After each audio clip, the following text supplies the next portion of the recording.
What do we got? I think we've opened up a wooden Pandora's box here. I mean, look at all these timbers. All different sizes and shapes. I think we might have hit a collapsed tunnel. Some sort of linear feature of wood that got disturbed. Rick Lagina may have just uncovered the one secret Oak Island was built to protect. Hidden beneath layers of traps, floods, and centuries of failure, a sealed vault, untouched by time, has finally been exposed. Every detail inside it tells the same story. This was never a legend or a rumor. It was a deliberate design, created to stay hidden until now. But this discovery goes far beyond treasure. What lies inside points to the true power and reach of the Knights Templar, a legacy of unimaginable wealth, secret knowledge, and artifacts capable of rewriting history itself. Compared to this, everything ever found on Oak Island feels insignificant. Rick and his team didn't just uncover the past. They forced it to reveal its biggest secret, and now, after generations of searching, the truth is finally within reach. Oak Island was never just a mystery. It was a vault, waiting for the right moment to change everything. Before we show you what's hidden inside, hit like and subscribe, because what you're about to see was never meant to be discovered. The breakthrough didn't arrive with fanfare. It came quietly, almost unnoticed considering its significance. After months of sonar scans and unsuccessful drilling attempts, the team detected something unusual. About 180 feet beneath the swamp area, there it was. A perfectly sealed void, untouched and preserved. It didn't appear in any previous excavation records. According to geological data, it shouldn't even exist. Yet somehow it did. A hidden chamber carved into bedrock, positioned beneath a tunnel aligned with the original money pit. For Rick, this wasn't just another dig. It was the anomaly they had been chasing for years. The one thing that never quite fit. Early scans raised even more questions. The metallic readings were too dense to be natural, too structured to be random. This wasn't debris. It was deliberate, layered, engineered, and aligned alongside a secondary shaft, never documented in 18th century maps. That was the moment it became clear. This wasn't the work of settlers or treasure hunters. This had been constructed centuries earlier. When the data came in, Rick said something that was caught on camera. This could be the original vault. And then came the moment of truth. When the team finally breached the outer seal, they were met with hand-carved stone, weathered by time, yet unmistakably crafted. At the entrance sat a limestone slab, roughly the size of a door, etched with a symbol no one could ignore, a cross pate, the iconic mark of the Knights Templar. The carving wasn't new. It bore the wear of centuries. Carbon dating later confirmed it. It predated colonial settlements, even the earliest European maps of the region. But what truly amazed researchers wasn't just the symbol. It was the preservation. The slab had been sealed with marine clay, a technique designed to prevent saltwater damage. Whoever built this didn't just understand construction, they mastered it. Along the edge of the stone, barely visible beneath layers of buildup, were intricate markings, coded symbols and lines. Later, analysis revealed something astonishing. They matched carvings found in Rosslyn Chapel, a site long associated with Templar history. When Marty Lagina saw the connection, his reaction said it all. This isn't theory anymore. For the first time, there was a physical link, real, undeniable, connecting Oak Island to the Templars. Not speculation, not legend, proof, carved in stone and hidden for over 6 centuries. But what came next pushed things even further. As the team explored deeper into the chamber, another radar sweep revealed something extraordinary. The signals returned in perfect intervals, metallic echoes repeating with precision. Whatever lay below wasn't scattered. It was arranged, structured rows, too uniform to be natural rock. Rick ordered a micro-drill test, a careful attempt to extract material without damaging the chamber. When the sample came back, it told a story no one expected. Quartz dust, mixed with fine particles of gold. Not raw gold, refined, worked, melted and shaped by ancient hands. The kind of craftsmanship seen in relics, not currency. For the first time in years, Rick dropped his usual caution and said something that sent shockwaves through the entire Oak Island community. We're not chasing a legend anymore. were standing on top of it. That moment changed everything. If this gold had been refined long before Europeans arrived in Nova Scotia, then this wasn't just a treasure hunt anymore. It was something much bigger, a search for lost knowledge, a hidden chapter of history. The team needed answers, not just from the ground, but from the past. And that's when history responded. Inside the French naval archives in La Rochelle, a maritime historian uncovered a forgotten map dated 1701. Faded and fragile, it carried a name that instantly caught Rick and Marty's attention. L'Île Perdue, the island of lost gold. When adjusted for centuries of magnetic shift, the coordinates aligned almost perfectly with Oak Island. But the real shock was in the margins. Written in a mix of Latin and Old French were the words coffres du temple, the coffers of the temple, hidden beneath engineered layers designed to collapse if disturbed. When the brothers compared the map to their excavation layout, the match was chillingly precise. The chamber they had just opened sat exactly where the map marked the treasure. Marty called it too precise to be coincidence, but Rick wasn't convinced. To him, this felt intentional. Someone in La Rochelle had mapped this out centuries before Oak Island was ever officially known. That meant the vault's secret didn't vanish with the fall of the Templars. It survived, maybe carried across the Atlantic by sailors fleeing the Purge, bringing fragments of the Order's hidden wealth with them. Again and again, research circled back to one mysterious name, scratched out in old port records: La Rochelle's Ghost, a ship rumored to have disappeared during the arrest of the Knights Templar. Some historians believed it never sank. It simply changed identity and slipped westward into the unknown. And now, that forgotten chart seemed to confirm it. Oak Island wasn't Sluchinist, it was a destination, a carefully chosen endpoint for something never meant to fall into the hands of the French crown. Back underground, the excavation pushed deeper.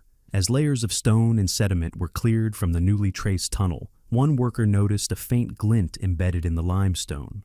At first glance, it looked like a thin piece of wire, but it was far more than that. It was a fragment of a delicate brass chain, fused into the rock like a fossil frozen in time. Once cleaned and magnified, the details became clear.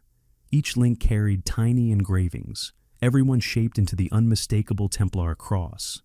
This wasn't decoration. It wasn't personal jewelry. It was ceremonial, likely part of the regalia worn by high-ranking members of the Order. Lab tests confirmed it.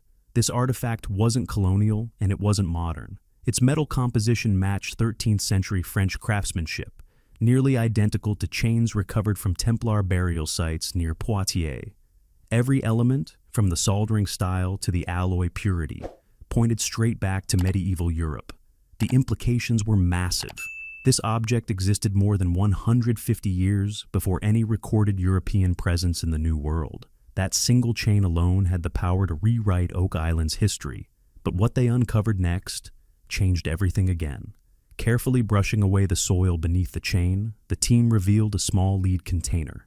It was compact, light enough to hold in both hands, but heavily corroded, as if it had barely survived the centuries. Its seams were sealed with hardened wax and resin, each edge shaped by hand. Inside, preserved by oxygen-starved mud, was something almost unbelievable: a folded piece of parchment, delicate, fragile, yet still intact. Under controlled conditions, conservators slowly unrolled it. As the material opened, faint black ink began to appear, lines of medieval French script whispering across time. When translated, the message sent chills through the entire room. It spoke of l'Arche Grande, the Great Ark, and warned of le secret sous la rose, the secret beneath the rose. These weren't random phrases. They were known Templar codes. The Great Ark referred to sacred relics believed to have been removed from Jerusalem. The rose symbolized secrecy, a hidden truth protected from the outside world. Experts compared the handwriting to records preserved in the Archives Nationales de France. One match stood out: a scribe who had been active in Paris, right up until the very day the Templars were condemned in 1307. That connection placed the parchment directly in the final moments of the Order's existence. But there was more. Using infrared imaging, researchers discovered something hidden within the text. The first letters of each line formed an acrostic, a coded message. When decoded, it revealed a Latin phrase, Domus Dei, House of God. To Templar scholars, that phrase carried deep meaning. It pointed not to faith alone, but to the inner sanctum of the order, the place where their most sacred relics were hidden before they vanished from Europe. Rick stood silently over the translation before finally saying, "Whoever put this here didn't want it found. They wanted it understood. The chain, the parchment, the map. These weren't isolated discoveries. They were pieces of a single path, one that began in medieval France, crossed the Atlantic, and ended beneath the swamps of Nova Scotia. For Rick and Marty, the conclusion was unavoidable. This vault wasn't a legend. It was planned, designed, protected, and whatever it was hiding went far beyond gold. That realization shifted everything. This wasn't just history. It was advanced design. Whoever created these clues had knowledge of engineering, navigation, and concealment far beyond their time. And if the artifacts were meant to guide the right people here, then the structure itself may have been built to keep everyone else out. Acting on that theory, the team recalibrated their borehole targets, focusing on the area just beyond the vault's alignment. What they discovered next didn't match anything from earlier surveys. The next chamber was nothing like anything they had seen before. This wasn't rough stone or collapsed rubble. It was precision built. As the drill cut deeper, the borehole camera captured something completely unexpected, a lattice of wood and brass woven directly into the bedrock itself. This wasn't nature, it was engineering. Timbers locked together with brass pulleys and water control valves formed a cross-shaped system, almost identical to the rigging mechanisms used on medieval ships. Every piece was connected, every movement triggered another. It was a chain reaction waiting to happen. One wrong move, and the entire chamber could either flood instantly or collapse in on itself. Whoever built this didn't just want to hide the vault. They designed it to defend itself. What stunned experts even more was the level of sophistication. For something believed to date back to the 14th century, the craftsmanship was far beyond what was expected. The angles, the joinery, the precision of the brass components, it all pointed to knowledge ahead of its time. When maritime specialists studied the structure, they immediately saw the resemblance to pulley systems used in medieval ships, especially those designed for anchors and cargo control. That realization changed everything. These weren't ordinary builders, they were sailors. More specifically, they may have been Templars who escaped Europe and used their seafaring expertise to construct an underground stronghold unlike anything ever recorded. For Rick, this discovery flipped the entire narrative. Oak Island wasn't random, it wasn't even purely architectural. It carried the unmistakable signature of naval design, built by people who understood the sea and intended to hide something forever. As the team carefully removed debris, Rick summed up the tension in a single line. "We're not dealing with a vault meant to be opened. This thing was built to destroy itself, if anyone tries." That idea stuck. The team began calling it the Guardian Mechanism, a defensive system so advanced that every step forward felt like a risk. Every vibration, every drill movement was monitored in real time, as if they were navigating a trap set centuries ago. But even that wasn't the full picture, because part of the mystery wasn't underground at all. It was right there, on the surface. Using advanced LiDAR scanning, the team mapped the island's terrain, and what they found was just as shocking. Hidden beneath vegetation and uneven ground were carefully placed stone markers, not random rocks, not natural formations, deliberate placements, each one positioned with purpose, forming a geometric layout stretching from Smith's Cove, through the money pit, all the way to the swamp. When the data was visualized, the pattern became clear, a perfectly balanced cross. But it wasn't just symbolic, it was functional. Every intersection point lined up with known dig sites or underground anomalies that had previously been dismissed as natural. Then Marty took it a step further. After adjusting the layout against celestial coordinates, the entire formation began to resemble something familiar, the Orion constellation. The alignment was too precise to ignore. The same star pattern had been used in historical Templar navigation charts, guiding ships across open seas, which meant this wasn't just a map, it was a code. The Templars may have embedded astronomical knowledge directly into the landscape, creating a system only those trained in celestial navigation could understand. Rick stood still as the pattern formed on the screen. The Money Pit, Smith's Cove, the newly discovered vault, all aligned with the 3 central stars of Orion. It was overwhelming. Oak Island wasn't just hiding something. It was designed to point to it, a massive physical cipher, turning the island itself into a navigational key. Every shaft, every chamber, every artifact wasn't random. It was part of a larger design. And that raised a chilling possibility. What if the treasure everyone had been chasing was only the outer layer? What if all of this, the vault, the traps, the map, was protecting something far deeper? Something built with purpose, precision, and almost ritualistic intent?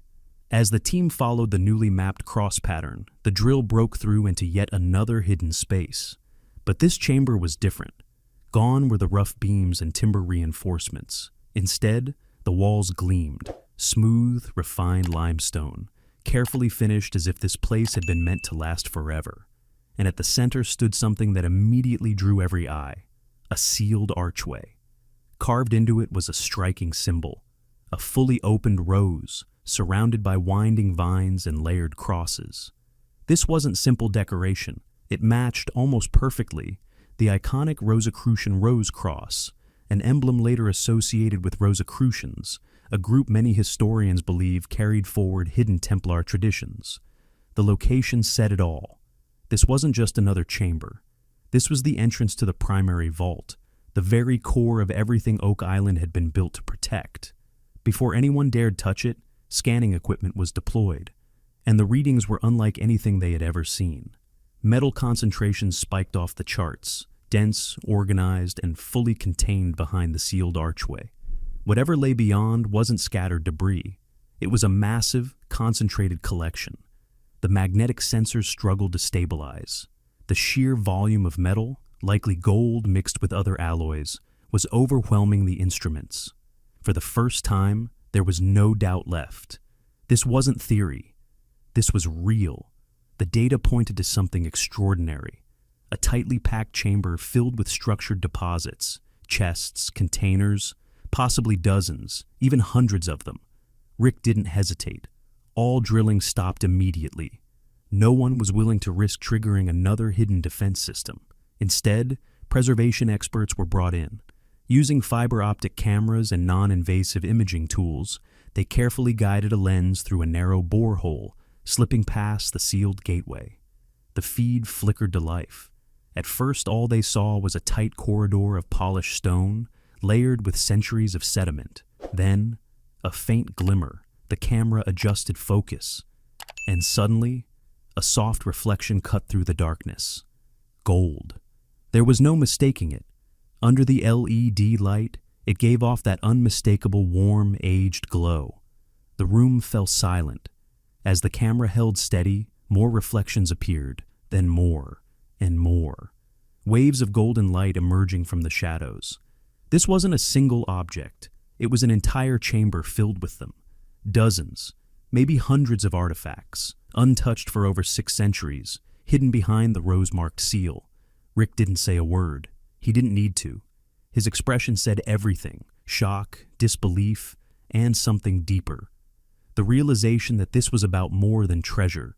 This was meaning. A message carved into stone, shaped by geometry, and preserved through belief. For generations, Oak Island had been a story of failed attempts, misleading clues, and impossible barriers. But now, as the Golden Chamber revealed itself, the truth became clear. This island was never protecting wealth for the sake of riches. It was protecting purpose. As the video stabilized, shapes began to form, clear outlines, deliberate placements, and then, at the very center of the chamber, something stood out. Not a chest, not coins, something crafted, a chalice. It stood upright on a limestone base, its silhouette unmistakable. A wide cup, flared at the rim, supported by a stem etched with delicate vine patterns. Days later, when recovery specialists finally retrieved it, the room fell into complete silence. It was heavier than expected, and its glow was different. Not the harsh shine of ordinary gold, but a softer, almost otherworldly radiance. Lab analysis confirmed something remarkable. The metal wasn't ordinary. It was a blend, Byzantine gold fused with Frankish silver, a combination not seen since the 12th century. Two worlds, Eastern and Western, united not by war but by belief, craftsmanship, and secrecy. Under magnification, a Latin inscription circled the inner rim, Veritas sub rosa, truth beneath the rose, a phrase deeply tied to Templar tradition, representing secrets sworn to silence, hidden under oath, never to be spoken aloud. Rick looked at it quietly and said, almost to himself, "This might be what they died to protect." No one responded. Every camera in the room focused on that single chalice, glowing under artificial light, its shadow stretching across centuries of mystery. News spread fast. Within weeks, officials arrived from Vatican, specifically from its Department of Sacred Antiquities. Their request was clear: full documentation, metallurgical analysis, and verification of origin. This wasn't casual interest, it was official, and it was confidential. Rick's team complied, sharing their findings through proper archaeological channels. Days later, a specialist from the Vatican Apostolic Archives reached out directly. What he said stunned everyone. The chalice, its size, its inscription, its composition, matched a sacred artifact recorded in papal documents from 1312, an object believed to have been lost when Templar records were seized and destroyed. According to those records, the vessel once held relics tied to early Christian sites in Jerusalem, possibly transported during the Crusades. Its last known location? In the possession of a high-ranking Templar official in France, just before the arrests began.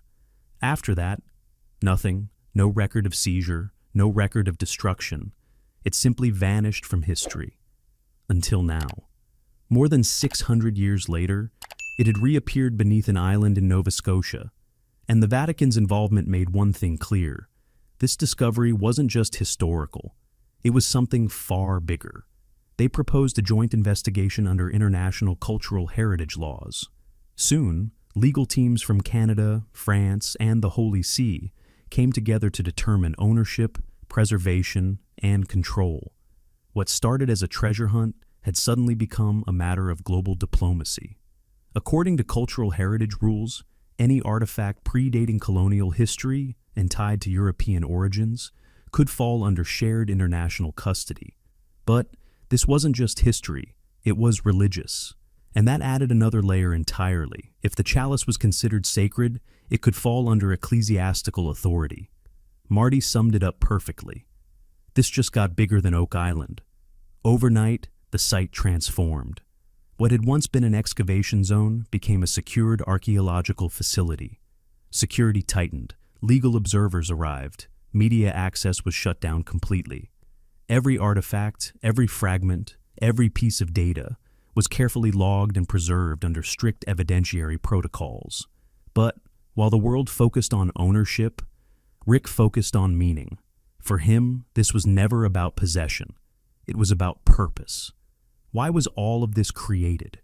That answer began to surface from something they had nearly overlooked: the original limestone Templar stone found at the chamber entrance. At the suggestion of an inscription expert, the team reanalyzed it using full-spectrum infrared imaging. What they discovered changed everything. Hidden beneath the visible carvings was another layer of text, not decoration, coordinates. But they didn't point to Nova Scotia. When mapped against modern geography, the location appeared deep in the North Atlantic, roughly 1,200 kilometers away. A remote, largely uninhabited stretch of land, barely explored. Alongside the coordinates was a Latin phrase, hic est arca minor, maior ultra est. This is the lesser repository, the greater lies beyond. The implication hit instantly. Everything on Oak Island, the traps, the symbols, the vault, wasn't the final destination. It was a waypoint, a marker.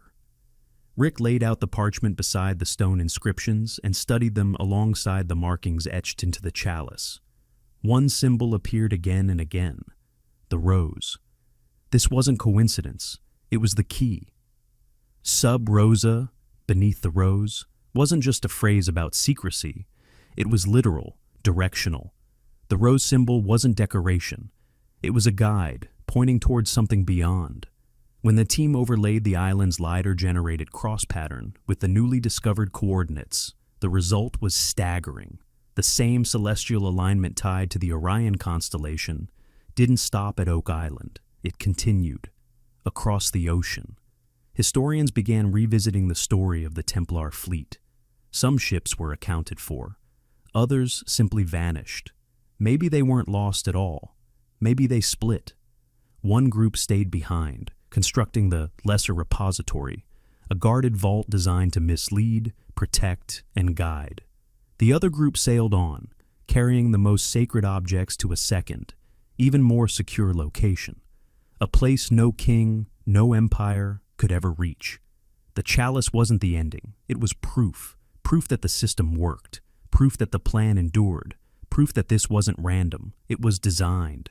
2 hidden sanctuaries, separated by an ocean, connected by the same language, stars, stone, and belief. And Oak Island? It was only the beginning. Thanks for watching. If this discovery fascinated you, make sure to subscribe for more deep dives into hidden history and incredible mysteries waiting to be uncovered.